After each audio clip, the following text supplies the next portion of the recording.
Here's the thing. We have to divide ourselves up by which character we are. I'm clearly Morgan Freeman because I'm black. You're clearly Alan Arkin because you're the most pissed off one. And I guess you love chill. I feel like you love Batman, so I like do. you're Michael Caine. Well, hey, Michael Caine was a good Alfred. I mean, I still think Jeremy Irons was the best, but that was like one of the few good things I liked. But can Jeremy Irons talk about a ruby the size of a tangerine? A ruby the size of I can't even do it. No one can do it. Nostalgia Critic made up a good point. He's like, Michael Caine's good, but does he have to do a goddamn speech every minute? Yes, he does, because he's Michael fucking Caine. I saw a movie called Ocean's Alzheimer's. I was gonna say Hell or High Oldman. What if Gary Oldman was in this? What if Gary Oldman was the FBI guy in this movie? Gary Oldman would have made this amazing!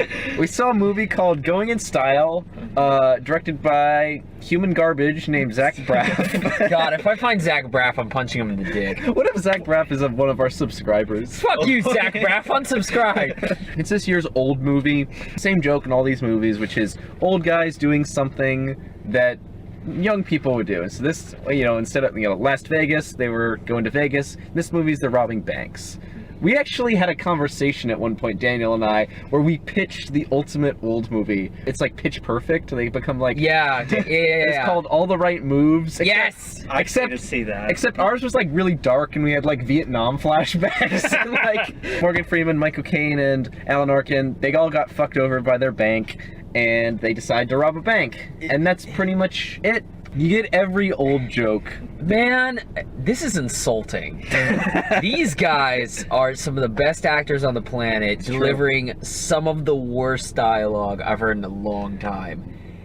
Oh man, is this shit cliched? Is this lame? You couldn't have given them an R rating?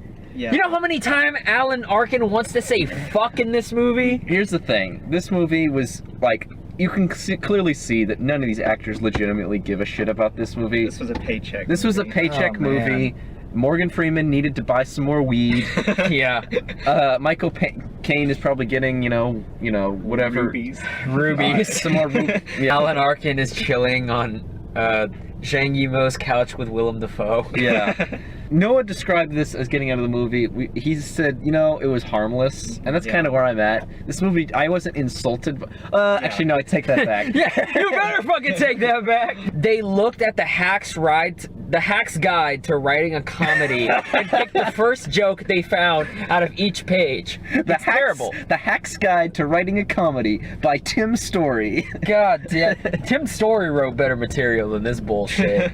The first part of this movie, I'm like, this is kind of fun. Like, this is okay. And then, like, every, person in this movie is a stupid idiot. Especially the FBI guys. God damn it. Like, that's one of my pet peeves in movies, is just, like, when you get, like, law enforcement people who are just complete fucking morons.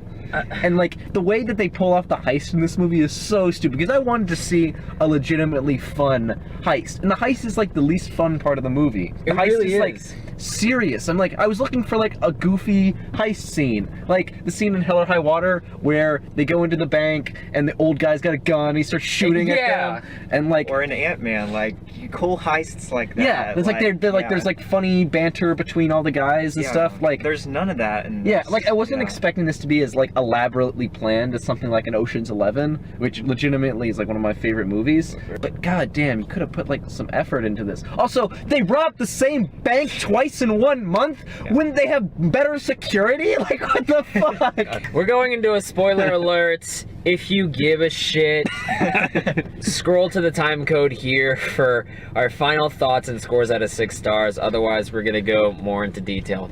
Didn't the Mexican guy tell them, or Puerto Rican guy, because they're in New York, didn't he tell them not to rob the same bank that they go to? Yeah. And they did. And like they completely disregarded his... What the fuck? Michael Caine's like, we got this. They give everybody such a sob story, except for Alan Arkin, because Alan Arkin just wants to die. And Michael Caine, his house is being foreclosed, and he has a granddaughter who's the chick from Independence Day that Judd Hirsch meets up with. And she was in White House Down. And she's in Dark Knight Rises. No, she's Insidious 3, isn't she? I never saw this. Morgan Freeman, fucking his granddaughter Skypes him and he only gets to see her once a year and he has a kidney problem. That one fucking scene where he's on Skype and he's getting a gift from his granddaughter, which is like this fucking shirt and whatever bullshit, and he goes, remember to tell your mom that her career isn't as important as seeing your family. Wow. I almost fucking lost it. What kind of bullshit hack writes that kind of dialogue? I enjoy watching Daniel's soul be This broken shit tested down. my patience. Because the seating was weird, we got here kind of late, and It's full! the theater was like full. Or no. Yeah. The theater was like full, so we weren't able to foaming sit at the mouth here. We weren't able to sit together, so Daniel was like 2 seats away from me, and there was times I wanted to leave for him. I'm like, it's okay, Daniel, you can like go wait in the lobby or something. We'll finish the movie. Like, I want you to feel comfortable. Like, if you need to walk out of a movie, like, it's okay. We got you. We got you, man. No, I'm not a pussy. That's the thing. I've never walked out of a movie unless it's like my friend texting me like, hey, just broke up. I have a bottle of tequila. And I was like, shit, he's going to drink himself to death. I'm going to leave the middle of Steve Jobs here. See, I wouldn't do that. What the fuck was Christopher Lloyd doing? I was just about to get onto that. You want to talk about insulting? See, they made Christopher Lloyd legitimately have Alzheimer's. Like, I'm pretty sure they took Christopher Lloyd out back before every scene and beat him with a baseball bat. This is kind of like the same thing you were talking about in the United Kingdom. My twisted mind would be like, wouldn't it be hilarious if they put Christopher Lloyd and they just made a ton of Alzheimer's jokes? But then they did! I was just hoping that at one point. And the worst part is they were totally fucking lame. Yeah, what the fuck? I was just hoping during one point in the movie he would have just shouted out, "Great Scott!" Like that was. Yeah. You know what?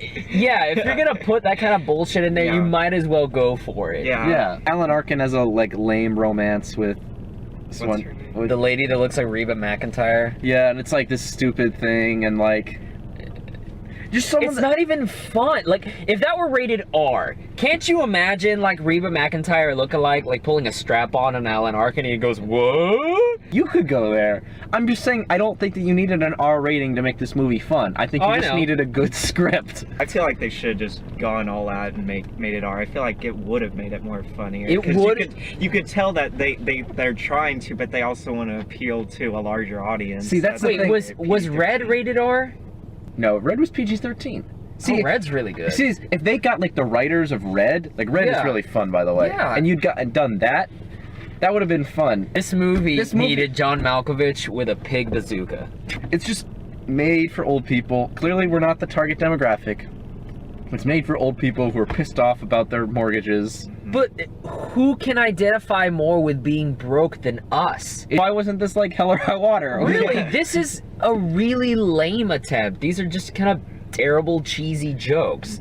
It felt like the first half of the movie they were trying to make an old people comedy, and the second half of the movie they were trying to make a heist movie. But it wasn't funny enough to be a comedy in the first half, and it wasn't like smart enough to be a heist movie. You know what I think it was? I think that the writer was approached with we've got Morgan Freeman, we have Michael Caine, we have Alan Arkin on board. They'll do the heavy lifting, just get something out. Yeah. And for the most part, they do well. Like, they've got actually good chemistry in the face of all this bullshit. That was the one strong point. Of the Yeah, movie like to the me what- was the chemistry. I could between them. watch- It felt natural. I could watch an hour and a half every Tuesday of them just ripping into stupid TV shows. I could. Like, yeah, they're ripping into The Bachelor? That's fucking hilarious. You want to fucking talk about how in the middle of the heist, Morgan Freeman collapses, and then he starts having a heart-to-heart with the little Asian chick? I thought it was gonna be hilarious if Morgan Freeman just died in the middle of the heist. And then I thought that the twist was gonna Alan Arkin died. I was like, what the fuck is this movie trying to pull? Oh, no. What I thought was gonna end up happening in that heist scene where he looks at the little girl, my fucked up mind thought he was just gonna shoot her point blank in the face. I don't think anybody was thinking that but you. Well, I was really tired and angry, so...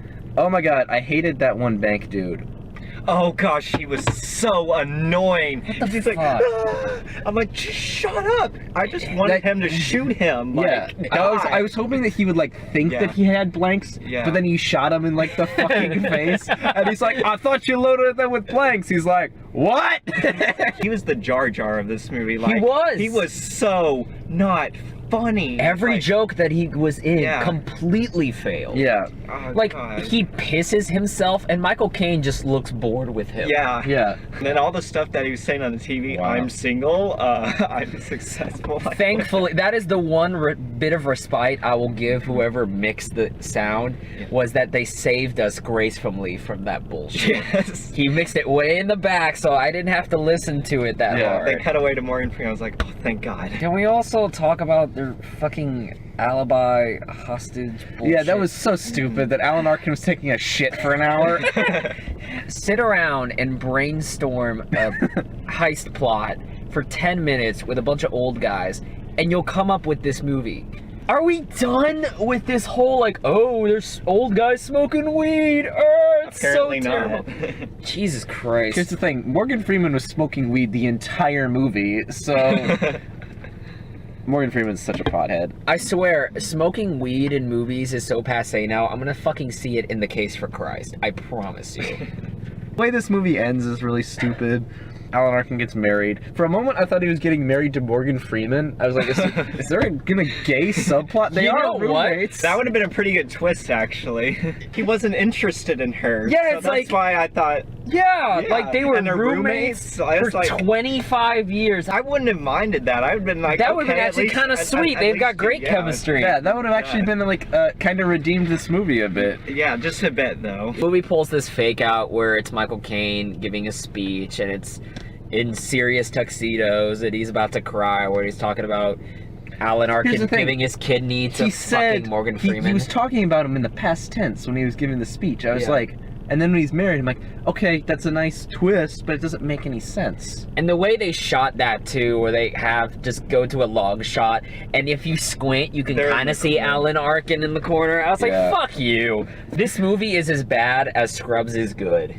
Not to mention the editing in this movie was weird. Like, It was weird. Wasn't it? I felt like I was watching like we're Ang not- Lee's Hulk with those weird comic Yeah, book when they're on the fucking phone Yeah. talking to each other, and it's 3 different panels every Yeah, so often. I'm just like, I don't know what to look at. Yeah, and there's like the weird time thing, so I was like, what Yeah. the fuck? Yeah, and then that one bullshit wherever Morgan Freeman has his birthday candle, he blows it out, and that cuts to black. Yeah. No, Like, that was that's some so bullshit. weird. Yeah, it was. Again, Hack's Guide to Directing. Welcome back. If you scroll to the time code, we're going to give you our non-spoiler thoughts and scores out of 6 stars for Going and Stale. So let's start with you, Mr. Noah, newbie. It was harmless. Like, undoubtedly the best thing about this was the chemistry between the 3 main characters, because I would have preferred a movie of them just sitting at a coffee table or a dining table just talking, because it was so good. But the jokes were not funny, the editing was weird, the twists were completely stupid, Yeah. and it just didn't make sense to me, so I'm gonna give it 2.5 out of 6. I pretty much agree with everything Noah just said, because I think the 3 main actors are having fun, but they're just not in a very good movie. It's a paycheck. Yeah, it's definitely a paycheck movie. It's not like the worst movie ever made by any standards. This is just a lame comedy that, like, you shouldn't go see. And these actors clearly could do better things. Yeah. So I'm gonna give this a 3 out of 6. I agree with everything you guys are saying, but if it were Michael Douglas, Robert Redford, and Al Pacino, then I would probably be like on your level. But this is Michael Caine, and this is Morgan Freeman, and Alan Arkin. That earns a 1.5 from me. There's like, it's a bad movie. I already don't like it. But when you fuck with some of the best actors in the world like that, that's insulting. HK total of 2.3. Wow, I was not expecting to be the highest on this. God damn. So overall, none of us are recommending this movie. I guess if you're old, you'll probably watch it. It doesn't but really scream go see at the theater. You know what? If you're old and you want a better comedy, watch Hell or High Water. You probably already done it, but if you haven't, get on that, because it's way better than this. It was nominated for Best Picture. It's a way better bank robbery movie. Yeah, man. If you like this video, please click the like button down below. Also, make sure to subscribe to be the first to know when we have new content available. We have Facebook, Twitter, and Instagram.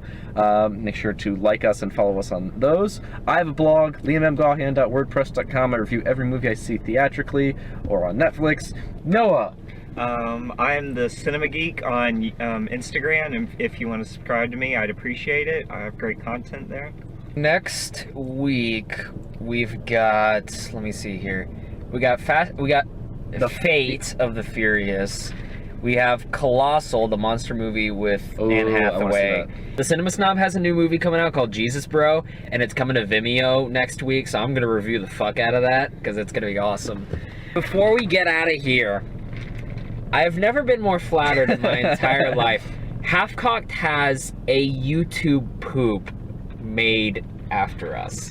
And it's made by Rise of the Horizon. It's in his series of I'm Sorry Blank, where he kind of takes YouTubers like Chris Stuckman or Fanboy Flicks and makes kind of like YouTube poops out of them. And we recently had the honor of having some of the most filthy but hysterical memes named after us. You know that one song where it's like, dude, I got that one for me, and I unironically, like, I love that song. I legitimately love that song, and we're really grateful that you did that kind of shit. Thank you, Rise of the Horizon. Sweetest thing a fan's ever done. Yes, he always gives amazing comments, but yeah, that was going above and beyond. Yes, I sent this to Noah, and he was like, I was on the floor laughing. Yeah. It was so funny. Yeah. Anyway, thank you all very, very much for watching. Take care. Good night. See you around.